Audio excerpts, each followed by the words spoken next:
이렇게 우리가 기억하기 좋게 안에서부터 밖으로 나가는 순서대로 저는 정리해 나가고 있는 것을 참조하시길 바랍니다.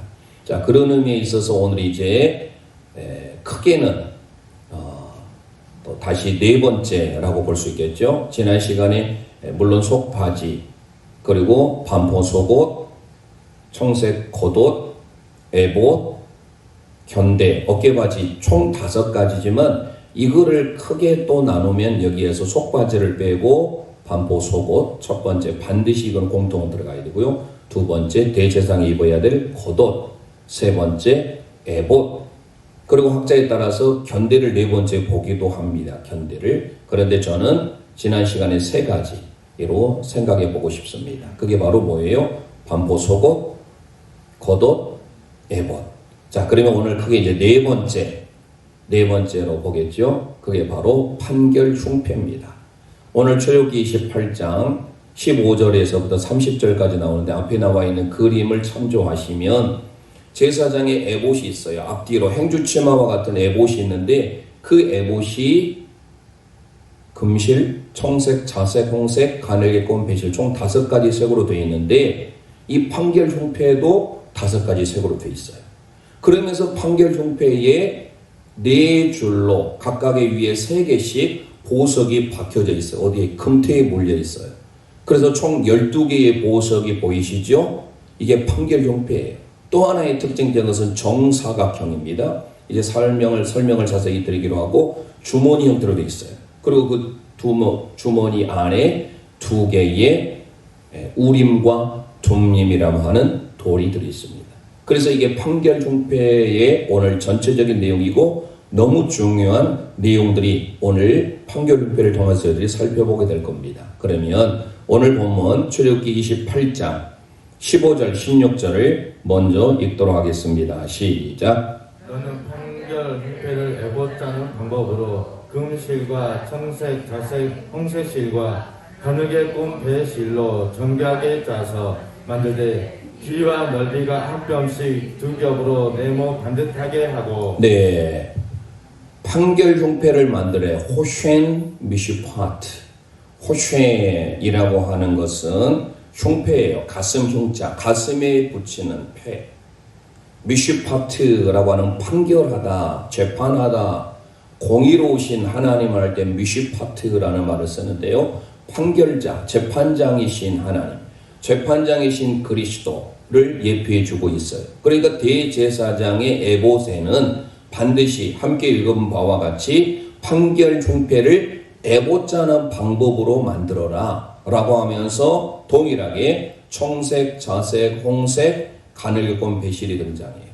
그러니까 특별히 청색, 자색, 홍색, 가늘게 꼰 배실 이 4가지는요 성막에 있어서 아주 중요한 색깔이었음을 우리는 살펴보았어요. 성막의 문부터 시작해서 각각에 들어오는 성전의 문, 지성소의 휘장, 그리고 지붕을 덮는 첫 번째의 앙장, 이 모두가 다 청색, 자색, 홍색, 가늘게 꼰 배실이에요. 그런데 제사장의 예복에도 이 4가지 색깔이 있는데 거기에 하나 더 들어가요. 그게 뭐예요? 금실이에요. 이 금색으로 되어 있다는 것은 좀 전에 말씀드린 것 같이 하나님의 영광을 상징하고 있어요. 그 영광스러움을 드러내기 위해서 대제사장을 통하여서 가슴에 판결 흉패를 만들게 하시는 거예요. 자, 우리가 4번째로 함께 고백해 보겠습니다. 판결 흉패. 이 판결 흉패를 어떻게 정교하게 스킬풀리하게 짜서 만드는데 밑줄을 내렸어요. 가로 세로 넓이와 길이를 뭐라고 소개하고 있습니까? 한 뼘. 이 한 뼘이라고 하는 히브리 원문이 제레트라는 단어예요. 이게 뭐냐? 우리가 큐빗에 대해서 배웠죠. 사람의 손끝에서부터 팔꿈치까지 이게 1큐빗이에요. 약 50cm를 잡았어요. 제가 어떤 학자는 45.6cm라고 하지만 계산해 줄게 50cm를 잡으면 한 뼘은 반 큐빗이에요. 그러면 약 몇 cm입니까? 한 큐빗의 절반이니까 25cm죠. 대략 계산이 되죠. 30cm 자를 계산해 보면 가로 세로 25cm의 정사각형 모양의 판결 흉패를 어떻게 2겹으로 밑줄을 해놓으세요. 자, 한 뼘씩이라고 하는 것은 25cm입니다. 25cm로 2겹이에요. 더블. 그러니까 그 주머니 형태로 되어 있고 반드시 그 앞에는 이제 좀 이따 설명드리겠습니다만은 12개의 보석이 들어가게 돼요. 그래서 먼저 특징이 뭡니까? 판결 흉패의 특징은 두 겹으로 네모 반듯한 정사각형이다. 이것을 우리는 알 수가 있습니다. 그러면서 우리는 서두에 말씀드린 바와 같이 5가지 색깔로 되어 있다는 것은 대제사장의 이 색은 결국은 장차 우리에게 나타나실 예수 그리스도를 예표해 주고 있어요. 영광스러운 예수 그리스도, 하늘의 하나님과 동등한 왕권을 가지신 예수 그리스도께서 낮고 낮은 저희들을 구원하시기 위해서 친히 피와 물을 다 쏟으시고 우리를 구원하신 그 하나님의 구원 사역을 금실, 청색, 자색, 홍색, 가늘기권, 배실을 통해서 드러내주고 있다는 사실이에요. 그런데 그 뒤에 보니까 17절에서 21절에 자, 네모 반듯한 정사각형 25cm의 판결 흉패에 거기에 뭐가 박혀져 있어요? 12개의 보석이 있어요.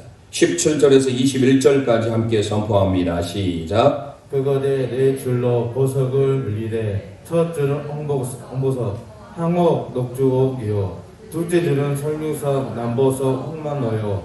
셋째 줄은 호박, 백만호, 자주성이라.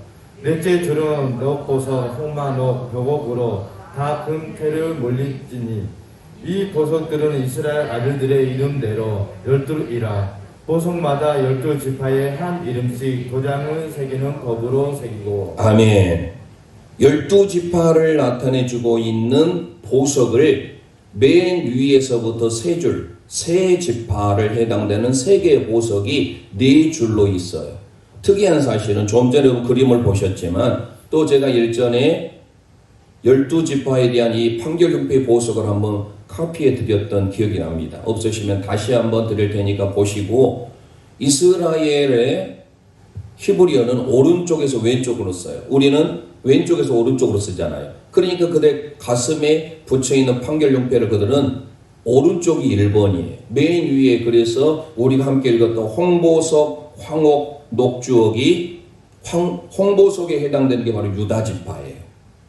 그럼 이게 어떤 순서로 되어 있느냐? 민수기 2장과 10장에 가보면 이스라엘 진이 머물고 행진할 때 성막을 중심으로 행진을 하는데 12지파가 동쪽의 세 지파, 남쪽의 세 지파, 서쪽의 세 지파, 북쪽의 세 지파 이렇게 배치를 해요. 이를 진 배치라고 합니다.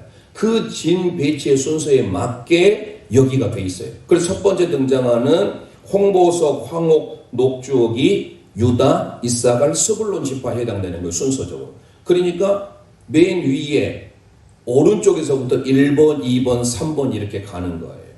우리는 쓸 때 왼쪽에서부터 1번, 2번, 3번 쓰지만 이스라엘에 있어서의 특징은 오른쪽을 더 귀하게 여기기 때문에 오른쪽에서부터 1번, 2번, 3번 번호가 매겨져요. 그리고 밑에 내려와서 4번, 5번, 6번은 이제 동쪽 다음에 밑에 바로 뭐예요? 남쪽이잖아요. 남쪽에 있는 지파는 르우벤, 시므온, 갓지파예요. 그 순서대로입니다. 그래서 둘째 줄 성류석, 남보석, 홍만호는 르우벤, 시므온, 갓지파에 대한 보석을 나타내주고 있습니다. 세 번째 줄에 등장하는 서쪽, 이게 바로 므낫세, 에브라임, 베냐민. 자, 므낫세와 에브라임이 누구죠? 요셉의 두 아들이죠. 그러니까 서쪽은 동쪽의 문을 열고 성전의 문을 들어오잖아요. 그러면 서쪽을 향해서 그들이 나가잖아요. 지성소가 서쪽에 있잖아요. 그래서 우리는 성막을 잘 기억하고 있어야 돼요. 성막에 들어온 문은 동쪽이에요. 동쪽에 유일하게 있는 그 문을 통하여서 번제단을 지나고 물두멍을 지납니다. 이게 성막의 뜰이에요. 그리고 반드시 물두멍에서 수족을 씻어야만이 성소에 들어올 수 있어요. 그게 내 성소예요. 제사장만이 들어올 수 있습니다. 여러분들이 앉아있는 이곳이 바로 성소예요. 그 성소의 남쪽에 바로 뭐가 있어요? 7금 등잔대. 그리고 저 북쪽에 12개의 떡이 놓이는 진설병상. 그리고 휘장 앞에 이쪽이 금제단이라고 불리는 분향단이 있어요. 그리고 또 한 번의 휘장을 거치고 지나가야 제가 서 있는 이곳이 지성소, 홀리 오브 홀리스, 카도시, 거룩한 곳이. 이곳이 바로 번제단이 있고 번제단의 뚜껑인 속죄소, 시은 좌가 있습니다. 그러니까 동쪽에서 지금 서쪽으로 향해서 오는 거잖아요. 서쪽에서 배치하고 있는 지파가 요셉과 베냐민, 마지막에 해당되는 므낫세와 에브라임과 베냐민에 해당되는 게 서쪽이에요. 그러면 나머지 북쪽에 있는 세 번째 줄, 그래서 나온 것이 호박, 백만호, 자수정이 에브라임, 므낫세, 베냐민의 순서입니다. 그리고 마지막 넷째 줄 녹보석, 호마노, 벼곡은 단, 그리고 아셀, 납달리, 바나납이라고 하는데요. 이 마지막 북쪽에 배치라는 순서들이에요. 그런데 이 모두가 다 보석이 금태에 물려 있어요. 빠지지 아니하게. 특이한 사실은 각각의 이름들이 다 기록이 되어 있고 모두가 다 달라요. 르우벤, 시므온, 레위, 유다, 단, 납달리, 갓, 아셀, 이사갈, 스불론, 요셉, 베냐민의 12명의 아들이 결국은 야곱의 12아들로 인하여서 12지파가 나오게 돼요. 그 12지파는 요셉 지파라고 하지 않냐고, 요셉은 하나님 앞에 장자 역할 사명을 감당했기에 그의 두 아들 므낫세와 에브라임을 통하여서 지파를 나누시지요. 그래서 12지파는 바로 요셉 대신에 므낫세와 에브라임이 들어가게 되고, 레위 지파는 세 번째 르우벤, 시몬, 레위 세 번째 아들은 하나님의 성적을, 하나님의 성막을 맡아서 수고하는 대제사장, 제사장, 레위인들을 하나님께서 허락하셔서 그들에게는 분깃이 없게 하셨지요. 물론 분깃이 전혀 없는 것이 아니에요. 이스라엘의 각 지파마다 하나님께서 레위 지파들이 살 수 있도록 성읍을, 48성읍을 만들어 두셨어요. 그래서 우리가 구약 성경 하나하나 자세히 살펴보면 모두가 다 연결되어 있어요. 어떤 하나 부분만 살펴볼 수가 없이 다 연결되어 가야 되는데, 오늘 판결 종패 바깥에 있는 정사각형 25cm, 25cm 해당되는 이 판결 종패가 뭘로 짜져 있어요? 5개의 색깔로 에봇과 같이 짜져 있어요. 그런데 그 에봇 위에 금태를 받고 거기에 12개의 보석을 했다라는 거예요. 그러면 이 보석이 무거우니까 어떻게 하느냐? 거기에 대한 설명이 22절에서부터 28절이에요. 그래서 제가 한번 읽어보겠습니다. 순금으로 녹근처럼 따은 사슬을 흉패 위에 붙이고, 또 금고리 둘을 만들어 흉패 위, 곧 흉패 두 끝에 두 고리를 달고, 따은 두 금 사슬로 흉패 두 끝 두 고리에 꿰어 매고, 두 따은 사슬의 다른 두 끝을 에봇 앞 두 어깨바지의 금태에 매고, 또 금고리 둘을 만들어 흉패 아래 양쪽과 안쪽 곧 에봇에 닿는 곳에 달고, 또 금고리 둘을 만들어 에봇 앞 두 어깨바지 아래에 매는 자리 가까운 쪽 곧 정교하게 짠 띠 위쪽에 달고, 청색끈으로 흉패 고리와 에봇 고리에 꿰어 흉패로 정교하게 짠 에봇 띠 위에 붙여 떨어지지 않게 하라. 아멘. 설명을 드립니다. 이 12개의 보석은 하나님께서 하나하나 소중하게 그 이름을 새기면서 기억하기 위해서, 지카론, 자카르, 기억하다, 기념하다. 우리가 우리의 민족의 아픔을 잊어버리면 안 되잖아요. 기억해야 돼요. 기념해야 돼요. 메모리얼. 그게 바로 지카론이에요. 그런데 이 12개의 보석이 4줄로 해서 3개씩 있는데 어떻게 하느냐? 22절에서 제가 읽었던 것을 자세히 설명해 이겁니다. 위에 고리를 달아요. 자, 흉패가 있으면 흉패에 12개의 보석을 받으니까 무겁잖아요. 그러면 이게 처지지 않도록 해서 먼저 위에 금고리가 있어가지고 이걸 위에 견대 어깨 바지에 금고리를 통하여서 달게 합니다. 그래 금고리 위가 2개가 있지요. 그 다음에 밑에 정사각형이면 사각형의 귀퉁이, 그 밑에는 또 밑에 에봇 받침에다가 달아요. 그리고 하나 더 튼튼하게 하기 위하여서 띠를 조금 더 설명드리겠지만, 이 띠, 제사장이 매는 띠 위에다가 구멍을 뚫어서 거기는 청색끈으로 달아요. 그러니까 총 고리가, 금 고리가 몇 개 있어요? 위에 2, 밑에 2, 또 띠에 고리가 2 있어요. 그러니까 총 금고리가 6개 있다는 설명을 지금 우리 함께 읽어본 거예요. 또 하나의 특이한 사실은 위에 판결 흉패에 있는 그 4부분에 대한 사각형의 꼭지점 부분은 다 금고리로 만들어서 금고리로 이어서 만들었어요. 달았어요. 그러나 마지막에 밑에 띠에다가 매는 것은 청색으로 연결했다라는 것을 우리에게 소개하고 있어요. 이걸 구체적으로 자세히 설명하다 보면 시간이 부족하고 이렇게 돼 있다. 이거는 핵심 사항이 아니에요. 여기서 핵심이 뭡니까? 제사장의 가슴에 뭐가 새겨져 있다라는 거예요. 보석이 새겨져 있고 그 보석이 하나하나 12지파의 이름이 새겨져 있다라는 거예요. 마찬가지로 대제사장 되신 예수 그리스도께서 저와 여러분을 가슴에 품고 우리 한 사람 한 사람 저와 여러분의 이름을 불러가면서 기도한 줄 믿으시길 바랍니다. 대제사장이 바로 가슴에 품고 이스라엘 12지파를 위해서 그렇게 보석처럼 귀하게 지카론 기념했다라는 사실이에요. 그 뒤에 출애굽기 28장 29절을 읽어보겠습니다. 시작. 아론이 성소에 들어갈 때에는 이스라엘 아들들의 이름을 거룩한 이 판결 흉패의 가슴에 붙여 여호와 앞에 영원한 기념을 삼을 것이니라. 할렐루야. 밑줄을 해서 영원한 기념을 삼을 것이니라. 그러니까 판결 흉패에다가 뭐를 붙여요? 12지파의 보석을 붙여요. 하나님께서 이스라엘 백성들을 얼마나 사랑하셨는지 가슴에 품고 한 사람 한 사람을 위하여서 기도하는 대제사장의 모습을 우리는 그려볼 수가 있고 영원한 기념, 메모리얼, 지카론이 되게 하라라고 가르쳐주고 있다는 사실이에요. 그러면 그걸로 끝이 아니에요. 자, 다시 정리해봅니다. 판결 흉패가 있어요. 이 판결 흉패는 5가지의 색, 에봇을 만드는 법대로 5가지의 천으로 만들어졌고 그 위에 금태를 박아서 12개의 보석이 4줄로 3개의 보석씩 있고 그리고 난 다음에 뭐예요? 그것을 영원한 기념이 되게 하라 했어요. 이걸로 끝나질 않아요. 판결 흉패가 얼마나 중요한지 그 판결 흉패에 제가 서두에 우리 함께 읽었을 때 밑줄 해놓으시라고 했지요. 그 판결 흉패가 몇 겹으로 되어 있어요? 2겹으로 되어 있어요. 2겹으로 되어 있다는 것은 뭐예요? 주머니예요. 판결 흉패가 바깥에는 보석으로 이스라엘 12지파 이름이 새겨져 있지만 2겹으로 있다는 그 안에 주머니 기능이 있어요. 그 주머니에 뭐가 들어갈까요? 이제 판결 흉패 살펴본 우림과 둠밈이에요. 따라서 봅니다. 우림과 둠밈. 30절 말씀 우리 함께 선포합니다. 시작. 너는 우림과 둠밈을 판결 흉패 안에 넣어 아론이 여호와 앞에 들어갈 때 그의 가슴에 붙이게 하라. 아론은 여호와 앞에서 이스라엘 자손의 흉패를 항상 그의 가슴에 붙일지니라. 할렐루야. 판결 흉패 안에 우림과 둠밈을 먹어요. 우림은 뭐냐? 빛이라는 뜻입니다. 우림, 빛.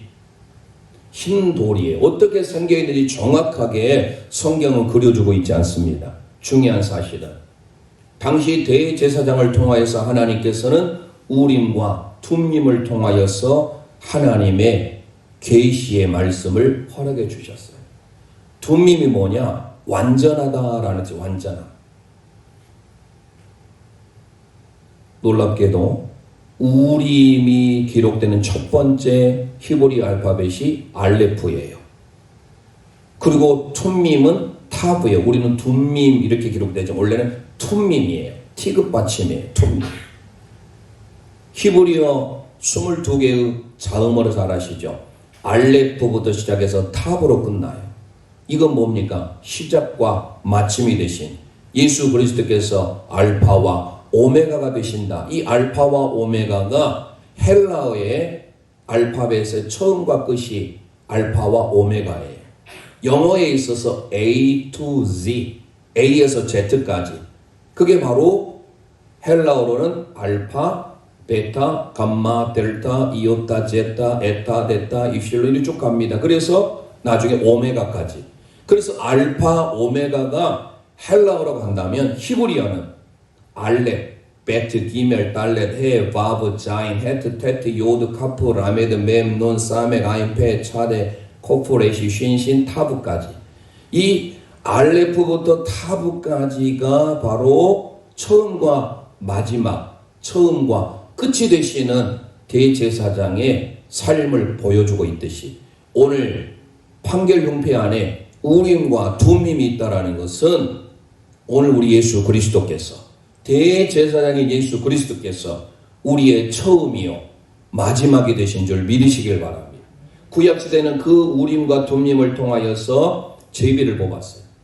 이것 또한 성경에 하나하나 살펴보려면 또 성경의 시간을 우리는 많이 소요해야 됩니다. 어떤 학자에 따라서 흰 돌과 검은 돌이라고 하는데 또 학자마다 좀 달라요. 번역해 놓기로 흰 돌이 노의 뜻이다 라고 하는 학자도 있어요. 흰 돌이 뭐냐? 우림이에요. 우림은 흰 돌이고 툼림은 검은 돌이에요. 그런데 어떤 학자는 흰 돌을 노의 뜻, false, 거짓의 뜻으로 말합니다. 그리고 검은 돌을 yes, right, 맞았다라는 뜻으로 말하기도 합니다. 그러나 우리가 성경을 전체적으로 보면 요한계시록 2장에 가보면 버가모 교회에게 우리 주님이 나타나셨을 때 감추었던 만나와 뭐를 줄 것이다? 흰 돌을 줄 것이다 라는 표현이 나와요. 2장 한 17절 18절에 가보면 그러니까 그 흰 돌이라는 표현을 통하여서 하나님이 우리에게 흰 돌을 연관시켜 본다면 흰 돌이 예스의 뜻이고 검은 돌은 노의 뜻일 것이다 라고 학자들은 또 말합니다. 어떤 게 우리가 옳고 그른지는 하나님 나라 가서 물어봐야 해요. 중요한 것은 이건 판결의 도구예요. 하나님께서 정확하게 판결하기 위하여서 구약시대에는 대제사장의 판결 형태 안에 우림, 빛이라는 뜻, 툼밈, 완전이라는 뜻의 제비 뽑기 돌을 넣어놓았어요. 그러면 구약에는 그랬다 하면 오늘을 사는 저와 여러분에게 우림과 툼밈이 뭐예요? 시편 119편 너무 중요한 메시지, 말씀에 대한 주옥같은 메시지가 다 소개되어 있죠. 8절씩 이루어져 있습니다. 답관처 형식으로 구성됐다고 말씀드렸죠. 알레프부터 타브까지 아크로스틱 구조로 되어 있어요. 그래서 그게 총 176절이에요.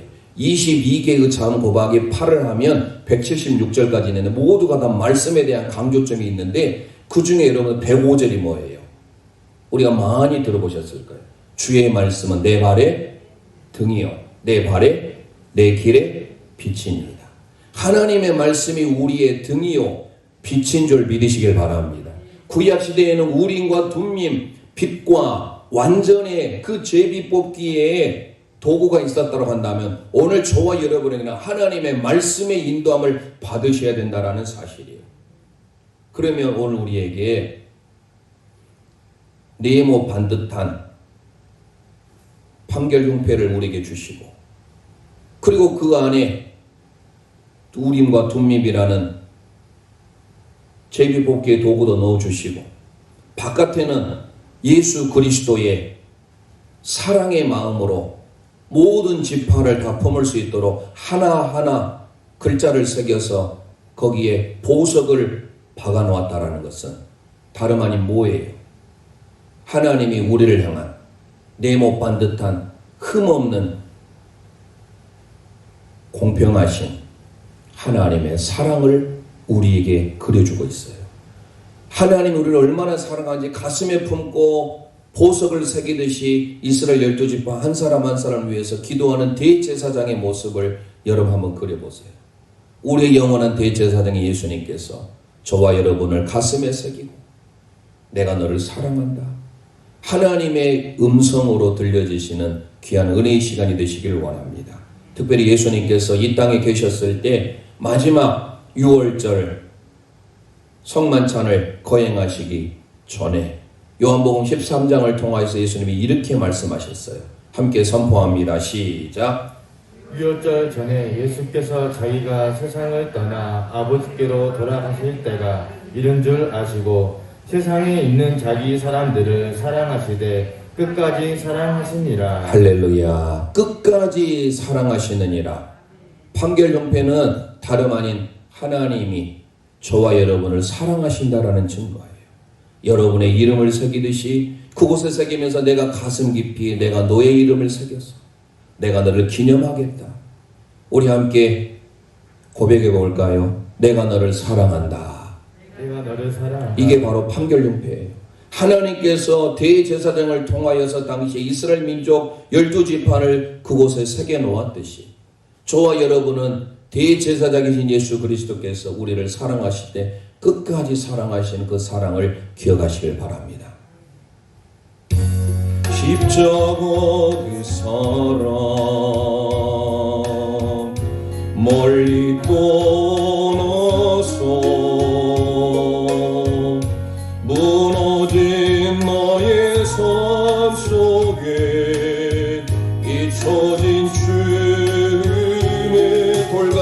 마음 불같은 내 마음 어루만지사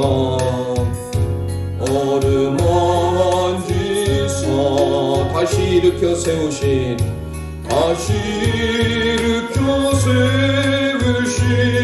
주를 사랑합니다. 가슴에 손을 얹고 주 나를 보호하시고 날 붙드시리 나는 보배롭고 존귀한 주님의 자녀 주 나를 보호하시고 주 나를 보호하시고 날 붙드시리 나는 보배롭고 존귀한 주의 자녀로 그 일들을 기억하지 않고 이전에 행한 모든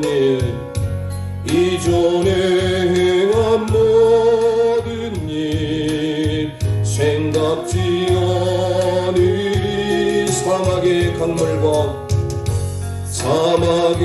강물과 길을 내시는 주 내 안에서 일행하실 내 안에서 일행하실 주만 바라보리 손 들고 찬송합니다. 주 나를 보호하시고 날 붙드시리 나는 보배롭고 존귀한 주님의 자녀 주 나를 보호하시고 주 나를 보호하시고 날 붙드시리 나는 보배롭고 존귀한 주의 자녀로 아멘. 하나님이 우리를 사랑하심을 판결용패를 통하여 배우시는 제1년 가족들 되시길 바랍니다. 두 번째 살펴봅니다. 함께 고백합니다. 띠. 오늘 본문 8절 말씀 선포합니다. 시작. 에봇 위에 매는 띠는 에봇 짜는 법으로 금실과 청색, 자색, 홍색실과 가늘게 꼰 배실로 에봇에 정교하게 붙여 짤지며 할렐루야. 이 띠라고 하는 것도 에봇 위에 매는 띠라고 소개하고 있죠. 헤쉐브라는 히브리 원문을 쓰고 있는데 이 띠도 그림을 보시는 바와 같이 금실, 청색, 자색, 홍색, 가늘게 꼰 배실로 되어 있어요. 제사장의 옷으로 대표하면 에봇이라는 에포드, 그 에봇도 5가지 색으로 되어 있죠. 판결 흉패도 5가지 색으로 되어 있어요. 그런데 띠도 마찬가지로 앞에 나와 있는 그림을 보시듯이 색깔이 저렇게 5가지 색으로 이루어져서 화려하게 보입니다. 이 5가지 색의 의미를 말씀드렸기 때문에 생략하기로 하고, 이 띠는 뭐예요? 띠는 우리의 띠를 두른다는 것은 뭡니까? 힘을 쓰는 거예요. 특별히 진리로 너희의 허리띠를 띠어라. 바울 사도가 말하지요. 뿐만 아니라 성령의 하나 되게 하신 것을 힘써 지키라. 성령의 띠를 두어라. 이런 많은 성경의 구절들이 나오지만 특별히 여기에서 이 띠는 뭐냐? 대제사장이 띠를 통하여서 오늘 우리에게 뭐를 나타내 주려고 하는가? 섬기시는 주님의 모습을 그려주고 있어요. 우리 함께 고백하겠습니다. 섬기시는 예수님의 모습입니다. 섬기시는 예수님의 모습이십니다. 아멘. 이 띠는 특별히 대제사장인 아론과 그의 자녀들이 입어요. 그 뒤에 출애굽기 29장 5절을 한번 선포해 보겠습니다. 시작. 우복을 가려다가 아론에게 속옷과 에봇 받침 겉옷과 에봇을 입히고 흉패를 달고 에봇에 정교하게 짠 띠를 띠게 하고. 네, 제사장의 옷이 흐트러지지 않도록 하기 위하여서 에봇 받침 위에 띠를 둘러요. 5가지의 색으로 되어 있습니다. 정교하게, 그래서 흐트림 없이 앞에 띠를 정확하게 나오게 묶습니다. 그러면 이 띠는 뭐냐? 사랑의 띠, 그리고 이 띠는 진리의 띠, 이 띠는 섬김의 띠예요.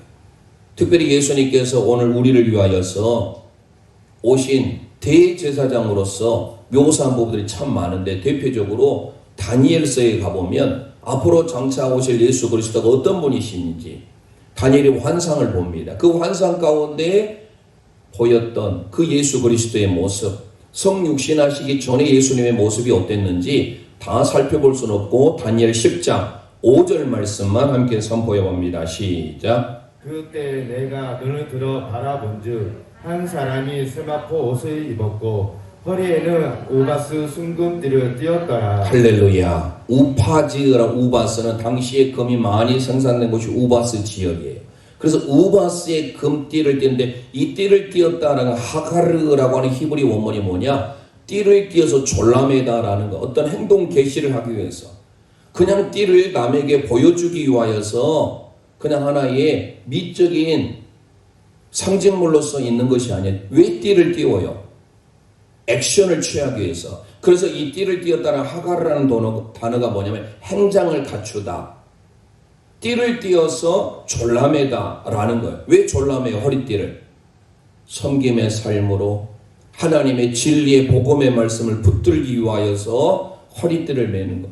그러니까 대제사장이 에봇 받침 위에 허리띠를 맸다라는 것은 하나님의 말씀대로 섬기기 위하여서 대제사장이 특별히 7월 10일에 해당되는 욤키푸르라고 하는 속죄일에 반드시 하나님의 택한 장소, 지성소에, 그리고 하나님의 죄를 속하는 속죄소에 피를 뿌리는 작업을 해요. 그래 레위기 16장에 나오죠. 한 차례 들어오지만 그 속죄일에 대제사장이 총 4번을 지성소를 왔다 갔다 합니다. 자기의 죄를 사하기 위하여, 백성의 죄를 사하기 위하여, 그리고 그 모든 것들을 정리하기 위하여. 그게 자세히 레위기 16장에 나와요. 속죄일에 대한 규례를 통하여. 그러면 대제사장이 이렇게 섬기기 위하여서 허리에 띠를 띄우는데, 우리에게 앞으로 장차 오실 예수 그리스도 또한 요한사도가 요한계시록을 통하여서 이렇게 나타내주고 있어요. 요한계시록 1장 13절 말씀 선포합니다. 시작. 젖대 사이에 인자 같은 이가 발에 끌리는 옷을 입고 가슴에 금띠를 띠고. 할렐루야. 이 헬라 원문인 페리존님이라고 하는 이 뜻이 뭐냐? 스스로 띠다. 이게 원래 헬라의 원문에 못 보면 중간태라는 게 있어요. 중간태는 뭐냐면 스스로 맡겨진 일을 감당하다라는 의미를 사용할 때 쓰는 동사가 수동태, 능동태 말고 중간태라는 게 있어요. 그러니까 예수 그리스도께서 요한계시록을 통하여서 앞으로 그분이 장차 금띠를 띠고 다니시는데, 그분은 뭐하기 위하여? 섬기기 위하여, 스스로 기쁨으로 섬기기 위하여 허리띠를 맸다라는 상태를 묘사해 주고 있어요. 우리가 잘 아는 대로 복음서를 통하여 요한복음 5장 17절에 가보면 예수님께서 이렇게 말씀하셨어요. 하나님이 일하시니 나로 일한다. 오늘 대제사장의 사명이 뭐예요? 왜 허리띠를 띄어요? 섬기기 위하여. 백성들을 섬기고 하나님의 택한 성도들을 위하여서 하나님이 원하시는 방법대로 온전히 나아가기 위하여서 허리에 띠를 띄었다라는 것. 누가복음 12장 35절 37절에 가보면 다 읽어볼 수는 없고 35절 앞으로 재림하신 다시 오신 예수 그리스도를 맞이할 때의 비유를 통하여서 우리에게도 이렇게 가르치고 있어요. 35절과 37절만 읽어봅니다. 시작. 허리에 띠를 띠고 등불을 켜고 서 있으라. 주인이 와서 깨어 있는 것을 보면 그 종들은 복이 있으리로다. 내가 진실로 너희에게 이르노니 주인이 띠를 띠고 그 종들을 자리에 앉히고 나와 수종드리라. 할렐루야. 종의 자세는 허리에 띠를 띠고 등불을 켜고 있어야 돼. 그럴 때 예수님이 우리에게 오셨을 때 주인이 섬길 수 있도록, 주인이 오히려 띠를 띠고 그 종들을 자리에 앉게 하고 섬기겠다라는 거예요. 대제사장의 사명이 허리에 띠를 띠고 섬겼던 것처럼 대제사장으로 오신 예수 그리스도께서도 일하러 오셨어요. 어떻게? 섬기러 오셨어요. 많은 사람들을 구원하시기 위하여. 그래서 마태복음 20장 28절은 이렇게 소개합니다. 시작. 인자가 온 것은 섬김을 받으려 함이 아니라 도리어 섬기려 하고 자기 목숨을 많은 사람의 대속물로 주려 함이라. 할렐루야. 예수님께서 이 땅에 오신 목적이 뭐예요? 섬김의 도를 실천하러 오신 줄 믿으시길 바랍니다. 많은 사람들을 자기 목숨 위하여서 대속물로 주었던 게 뭐예요? 섬김을 받으려 온 것이 아니에요. 그래서 대제사장이 에봇 받침 겉옷에 띄었던 띠는 다름 아닌 섬김의 띠예요. 저와 여러분들도 그 주님의 마음을 배워 섬김의 삶을 사시기를 주님의 이름으로 축원드립니다.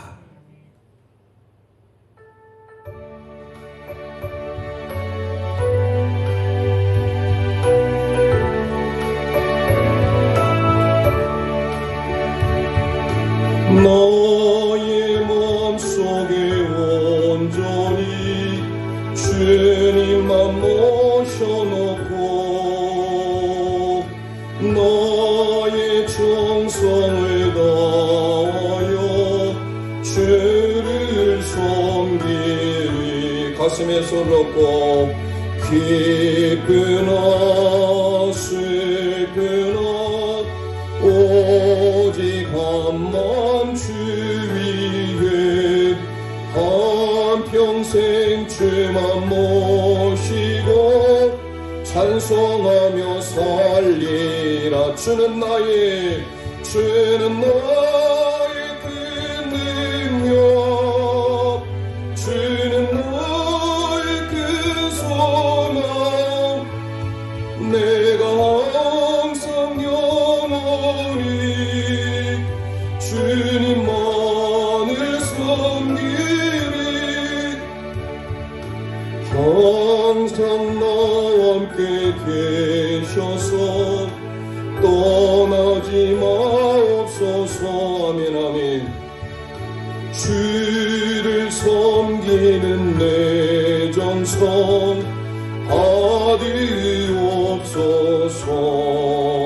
기쁘나 늘 기쁠 때나 또 슬플 때나 오직 한만 주 위에 한평생 주만 모시고 찬송하며 살리. 주는 나의 큰 능력, 주는 나의 큰 능력, 주는 나의 큰 소망, 내가 항상 영원 주님만을 섬기리. 주님만을 섬기리. 주만 섬기고 사 더 없는 기쁨이요 더 없는 기쁨이요. 주가 내 안에 계셔서 동거함이라. 아멘 아멘. 기쁘나 슬프나 오직 한맘 주 위에 한평생 주만 모시고 찬송하며 살리. 손들고 찬송합니다. 주는 나의 그 능력, 주는 나의 그 소망, 내가 항상 영원히 주님만을 섬기리. 아멘. 항상 주님만 섬기는 제일령 가족들 되시기를 원합니다. 마지막 세 번째라고 해야 되나? 오늘로 네 번째까지 갈 수 있겠네요. 지난 시간에면 네 번째, 그 네 번째가 판결 흉패, 그리고 다섯 번째가 띠, 여섯 번째입니다. 제가 준비했던 여섯 번째는 관이에요. 그리고 또 한 가지 일곱 번째 이렇게 나눌 겁니다. 그래서 오늘은 네 가지 네 가지 중에 세 번째 함께 네 번째를 같이 볼 거예요. 왜냐하면 관이 있는데 그 관 이마에다가 또 금 순금패를 두어요. 그러니까 학자마다 어떤 학자는 이 관과 이 터번의 형식이에요. 여러분이 그림을 좀 더 보시면 이 관과 패를 한꺼번에 보시는 학자도 있고요. 그래서 대제사장이 입는 예복의 7가지를 정리를 다시 해보면 이렇게 보는 학자 크게 두 가지가 나눌 수가 있어요. 첫 번째 볼 때는 속옷, 반포 속옷, 그리고 두 번째 청색의 겉옷이죠. 세 번째 에봇, 그리고 지난 시간에 네 번째를 견대로 보기도 합니다. 견대. 그 네 번째를 견대로 보면 오늘 보게 되는 게 이제 다섯 번째 판결흉패, 여섯 번째 띠, 일곱 번째 관이 되겠습니다. 그런데 제가 이제 준비한 것으로는 이렇게 보는 거예요. 첫 번째 반포 속옷, 두 번째 겉옷, 세 번째 에봇. 그 에봇에는 견대가 포함되어 있습니다. 그렇죠? 자, 그래서 오늘 네 번째는 뭐였어요? 판결흉패.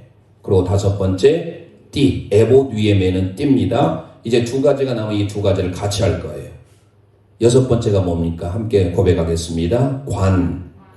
모자라고 생각하면 됩니다. 모자, 터번이에요. 자, 우리 성경 39절 말씀, 오늘 본문 39절 읽어보겠습니다. 시작. 너는 가는 배에 실로 반포 속옷을 짜고 가는 배에 실로 관을 만들고 띠를 수놓아 만들지니라. 할렐루야. 여기에 관을 만들고 관의 밑줄을 좀 해면 좋을 것 같습니다. 미츠네페트라고 하는 히브리 원문을 쓰고 있는데요. 터번이에요. 터번. 관이라고 하는 미츠네페트는 터번이에요. 흰색에. 그래서 가늘게꼰 배실이라고 하는데 세마포 관이에요. 자, 세마포 흰색의 관은 뭡니까? 영광을 상징하잖아요. 영광과 하나님의 지혜로움을 상징해요. 잠언에 가보면 잠언 16장과 20장에 노인의 아름다움이 뭐예요? 백발이. 그 백발은 그 노인의 아름다움입니다. 여러분들 흰머리 난 거 염색할 필요 없어요. 하나님의 영광의 아름다움이. 저는 흰머리가 다른데 나지 아니하고 옆에만 나요. 그래서 가끔씩 제가 염색을 하는데 성경으로 보자면 흰머리, 흰색은요 영광을 상징해요. 그래서 특별히 제사장이나 대제사장이 그림 보셨나요? 터번을 씁니다. 관을 써요. 이 관은 모자인데 대제사장은 더 큰 터번으로 두르는 거예요. 천으로. 이 길이가 어떤 학자는 약 한 7m 이상에 나온다라고 말하기도 합니다. 그러니까 우리가 그냥 쓰는 모자처럼 되어 있는 것이 아니라 이 천을 가지고 둘러요. 둘러서 저렇게 예쁜 모자 형식을 만들게 되는 거예요. 관이죠. 자, 그런데 이게 또 어떻게 소개되느냐? 39장 28절을 읽어보겠습니다. 28절 시작. 세마포로 두근을 짓고 세마포로 빛난 관을 만들고 관은 배실로 짜서 세마포 속 바지들을 만들고. 네, 미츠네페트라고 하는 히브리 원문을 여기서는 뭐라고 소개하고 있어요? 두건. 똑같은 말을 관으로 번역하기도 하고 두건으로 번역하기도 합니다. 이것은 바로 뭐냐? 터번 형식의 모자예요. 제사장과 대제사장이 쓰는. 그래서 이 모자를 쓰는데 이 모자를 통하여서 하나님 앞에 영광, 하나님의 위엄, 하나님의 지혜를 나타내는 색이에요. 그러면서 중요한 것이 이제 이마에 붙이는 순금패가 중요해요. 마지막 선포합니다. 순금패. 순금패. 이게 일곱 번째예요. 우리말 오늘 출애굽기 28장 36절에서 38절 비교적 길게 순금으로 만든 패에 대해서, 이마에 붙이는 패에 대해서 설명하고 있습니다. 함께 읽습니다. 시작. 너는 또 순금으로 패를 만들어 도장을 새기는 법으로 그 위에 새기되 여호와께 성전이라 하고 그 패를 청색끈으로 관 위에 매되 곧 관 전면에 있게 하라. 이 패를 아론의 이마에 두어 그가 이스라엘 자손이 거룩하게 드리는 선물과 관련된 재책을 감당하게 하라. 그 패가 아론의 이마에 늘 있으므로 그 성물을 여호와께 받으시게 되리라. 할렐루야. 자, 밑줄을 넣으세요. 28장 36절에 순금으로 만든 패. 이 패가 원래 치치라고 하는 히브리 원문인데요. 이 패가 왜 중요하느냐? 거기에 또 하나 밑줄해야 돼요. Holiness to the Lord에 해당되는 여호와께 성결. 카도시 레 아도나이. 하나님을 향하여서 성결 거룩해라. 그래서 킹 제임스 버전에서는 Holiness to the Lord. 자, 앞에 한번 그림 보이시죠? 그림에 보면 패가 있어요. 그 패에 오른쪽에서도 왼쪽으로 카도실레 아도나이 야훼 이렇게 써져 있습니다. 그게 바로 KJV 성경에서 Holiness to the Lord. 여러분들이 많이 보는 NIV 성경에서는 Holy to the Lord. 하나님을 향하여서 거룩해라. 성결해라. 이 거룩한다는 것은 뭐예요? 세 가지 의미를 담고 있어요. 첫 번째는 분리의 의미예요. 죄로부터. Separate. 그래서 죄책을 담당하게 한다고 했잖아요. 죄를 없애기 위하여서 대제사장이 하나님의 성소에 들어가는데 이 패를 통하여 여호와께 성결 거룩하라는 이 패를 통하여서 죄에 대한 책임, 죄, 문제, 죄의 모든 부정적인 요소가 제거된다라는 거예요. 그러면 오늘에게 있어서 대제사장이신 예수 그리스도는 그분의 보혈을 통하여 저와 여러분이 의롭게 된 줄 믿으시길 바랍니다. 이게 바로 로마서 5장에 나온 메시지예요. 그러니까 하나님 앞에 나아가는 대제사장은 이마에 붙어있는 이 순금으로 만든 패, Holiness to the Lord, 카도시라 야훼라고 하는 여호와께 성결이라고 하는 것은 첫 번째 죄악으로부터 분류해요. 그러면서 consecrate, 하나님의 소유가 되기 위하여서 하나님의 것으로 내 자신을 바친다라는 의미를 가지고 있어요. 그리고 또 하나의 이 성결의 의미가 뭐냐? purify, 하나님 앞에 성결하게 정화하는, 거룩하게 되어지는, 깨끗하게 씻는 삶을 세 가지 표현을 다 담고 있어요. 영어로 보자면 separate, consecrate, purify.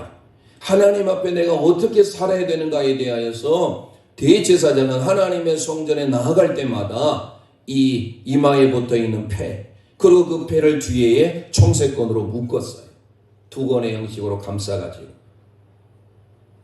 모자, 관, 두 건도 중요하지만 하나님의 영광을 드러내기 위해서 반드시 이마에 여호와께 성결이라고 하는 이 패가 대제사장에 있으므로 백성들의 모든 죄가 사함을 받게 되고 거룩하신 하나님을 통하여 우리도 거룩하게 된다라는 사실을 우리에게 가르쳐주고 있어요. 그래서 무엇보다도 대제사장이 되기 위하여서 위임식을 하잖아요. 그 위임식을 하는데 제사장의 위임식 레위기 8장에 나오잖아요. 물론 오늘 출애굽기 28장 그 뒤에 29장에도 나오지만 대표적으로 레위기 8장 9절에 보면 이렇게 기록합니다. 시작. 그의 머리에 관을 씌우고 그 관 위 전면에 금패를 붙이니 곧 거룩한 관이라. 여호와께서 모세에게 명령하신 것과 같았더라. 할렐루야. 대제사장의 이마에 쓰는, 그리고 그가 쓰는 관이 거룩한 관, 밑줄을 넣으세요. 하나님 앞에 성패, 거룩한 패. 하나님 앞에 나아갈 때 이건 거룩을 통하여서 거룩하신 하나님을 만나기 위하여 대제사장은 거룩해야 된다는 사실. 다름 아닌 성결의 삶. 어떻게 우리가 거룩하신 하나님 만나뵐 수 있습니까? 우리의 힘으로 불가능해요. 구약시대는 대제사장을 통하여서 거룩함으로 나아갈 수 있었듯이 오늘 저와 여러분은 거룩하신 하나님께 나아가기 위하여 대제사장이신 예수 그리스도의 보혈을 통하여 그분의 피를 통하여 하나님 앞에 나아가게 된다는 것을 믿으시길 바랍니다. 나중에 스가랴 선지자를 통하여서 우리가 어떻게 거룩해야 되는지 심지어 말 방울까지도 성결하라고 우리에게 가르쳐줘요. 스가랴 14장 20절 말씀 선포합니다. 시작. 그 날에는 말 방울에게까지 여호와께서 성결이라 기록된 것이라. 여호와의 전에 있는 모든 소식 제단 앞 저발과 다름이 없을 것이니. 아멘. 우리가 하나님 앞에 거룩해져야, 우리가 하나님 앞에 성결해져야 우리의 예배, 우리의 기도 하나님이 다 받으신 줄 믿으시길 바랍니다. 그래서 우리가 하나님 앞에 거룩하신 하나님을 나아가기 위해서 어떻게 해야 되느냐? 여호와께 성결의 삶을 살아야 해요. 그런데 스가랴를 통해서 앞으로 장차 회복될 그 나라는 말, 목에 달려있는 방울에까지 성결이라고 기록될 정도로 모든 세상이 하나님 앞에 성결하게 될 그때가 온다라는 사실이에요. 그래서 바울 사도는 오늘 우리에게 하나님 앞에 거룩하신 하나님을 만나기 위해서 우리에게 어떻게 삶을 요구합니까? 로마서 12장 1절 선포합니다. 시작. 그러므로 형제들아 내가 하나님의 모든 자비하심으로 너희를 권하노니 너희 몸은 하나님이 기뻐하시는 거룩한 산 제물로 드리라. 이는 너희가 드릴 영적 예배니라. 할렐루야. 우리가 단순히 산 제물로 드리는 것이 아니라 거기 앞에 뭐가 수식되어 있습니까? 거룩한. 저와 여러분이 거룩하신 하나님을 만나기 위하여 구약의 대제사장은 이마에 여호와께 성결 Holiness to the Lord, 하나님 앞에 성결의 이마에 패가 붙어 있었어요. 우리도 거룩하신 하나님을 만나기 위해서 날마다 거룩한 삶으로, 성결의 삶으로 살아가야 돼요. 그러기 위해서 어떻습니까? 날마다 예수 그리스도의 피, 그 보혈의 공로를 통하여 저와 여러분이 의롭다 인정을 받고 거룩한 삶으로, 성결의 삶으로 나아가게 된 줄 믿습니다. 신주님 먼 근의 여호와 주님 하신 일에 불의가 없네. 진리를 지키고 또 거짓이 없으니 저 하늘도 주께 찬양하리. 손들고 찬송하며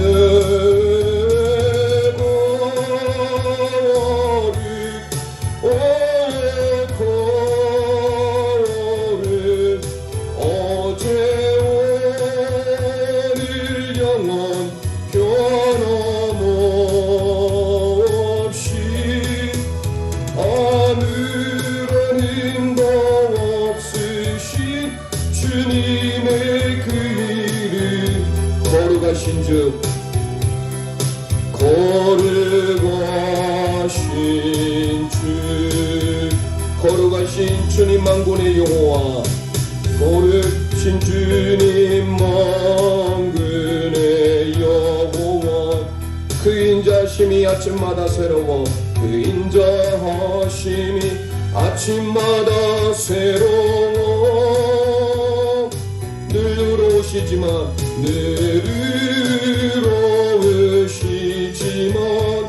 또 자비로우신 주님, 저 하늘도 주께 찬양하네.